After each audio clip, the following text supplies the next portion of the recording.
तो कोडरमा की रहने वाली निरुपमा अपने ही घर में मुर्दा पाई गई। पहले उसे खुदकुशी का नाम दिया गया, लेकिन लाश का पोस्टमार्टम हुआ तो चौंकाने वाली सच्चाई सामने आई। निरुपमा को 8 से 10 हफ्ते का गर्भ था और उसने खुदकुशी नहीं की थी, बल्कि उसे मारा गया था। अब फॉरेंसिक एक्सपर्ट इस बात की जांच कर रहे हैं कि कैसे हुआ निरुपमा का कत्ल और क्यों इसे नाम दिया गया खुदकुशी का। जाहिर सी बात है, जब तक ये मामले की सच्चाई सामने नहीं आती, पुलिस और फॉरेंसिक एक्सपर्ट तमाम लोग इसी उलझन में रहेंगे कि आखिर सच्चाई क्या है।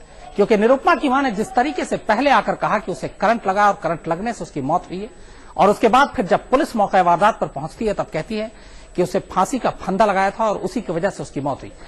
सिर्फ कुछ ही घंटों के अंदर अलग अलग इस तरह के बयान शक पैदा करते हैं और यही शक पुलिस को निरुपमा की मां तक ले गए। और फिलहाल निरुपमा की जो मां है वो पुलिस की कब्जे में है, हिरासत में है, और पुलिस लगातार उससे पूछताछ कर रही है कि आखिर दिल्ली से गई एक पत्रकार जिसे 29 तारीख को दिल्ली वापस लौटना था, वापस लौटने की बजाय अचानक उसकी मौत हो जाती है। ऐसा क्यों होता है? क्या है इसके पीछे की सच्चाई? जाहिर सी बात है, तमाम सवाल है। निरुपमा के घर वाले उस लड़के पर उंगली उठा रहे हैं जिससे निरुपमा प्यार करती थी और दोनों शादी करना चाहते थे, लेकिन शादी नहीं हुई, उससे पहले ही निरुपमा की मौत हो गई। जबकि जिस लड़के से निरुपमा प्यार करती थी उसका कहना है कि लगातार निरुपमा के घर वाले उस पर दबाव डाले हुए थे। जब से खासतौर पर उन्हें यह पता चला कि निरुपमा किसी और लड़के से प्यार करती है, और उसके बाद से ही उसके घर वाले उसे दिल्ली आने से रोक रहे थे।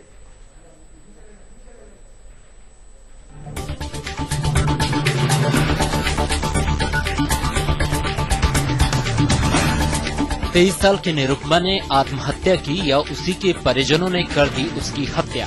ये सवाल पुलिस के साथ साथ निरुपमा के तमाम दोस्तों को उलझाते रहे हैं।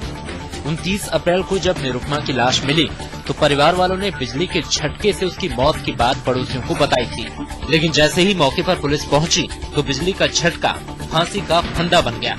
निरुपमा की मां ने कहा कि कमरे में पंखे से फंदा लगाकर निरुपमा ने आत्महत्या की और मरने से पहले अपने हाथों से नोट लिखा। मुझ पर कई जिम्मेदारियां हैं, मैं उनका निर्वाह नहीं कर पा रही हूं। मेरे घर वाले मुझे बहुत चाहते हैं। लेकिन मौके पर पुलिस को ना तो गले का फंदा मिला और ना ही लटकती हुई लाश। निरुपमा के घर पर 29 अप्रैल को सिर्फ उसकी मां और छोटा भाई थे। तो सवाल ये उठा कि लाश क्यों और किसने उतारी। मामला तब और उलझा जब निरुपमा के पिता ने उसकी मौत पर बड़ी बेफिक्री से ये कहा। आपत्ति हम उसको बताया गया, हम उसको बताए थे कि इस पर फिर से सोचना है तुमको, जो है समझा कि नहीं, तुरंत कोई डिसीजन नहीं लेना है जो है। चौतरफा दबाव और परिवार के बदलते बयानों के बीच निरुपमा की लाश को पोस्टमार्टम के लिए भेज दिया गया और पोस्टमार्टम रिपोर्ट ने मामले को एक और नया मोड़ दे दिया। पता चला कि निरुपमा 8 से 10 हफ्ते की गर्भवती थी। ये बात भी सामने आई कि निरुपमा की मौत गले की हड्डी टूटने से नहीं हुई, जो कि आमतौर पर फांसी लगाकर आत्महत्या करने से होती है।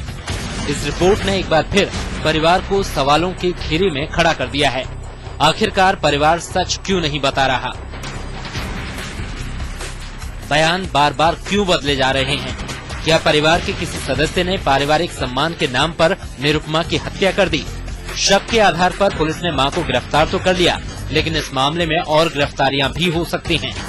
दरअसल पुलिस को शक है कि तकिए से मुंह दबाकर निरुपमा की हत्या की गई और ये काम अकेले निरुपमा की मां का हो, ये संभव नहीं है।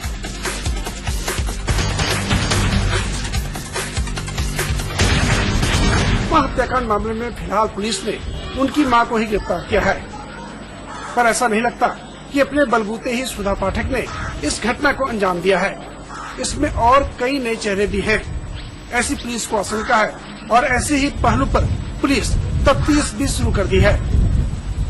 दिल्ली से सुप्रतिम बनर्जी और कोडरमा से विश्वजीत के साथ धर्मवीर सिन्हा, रांची, आज तक।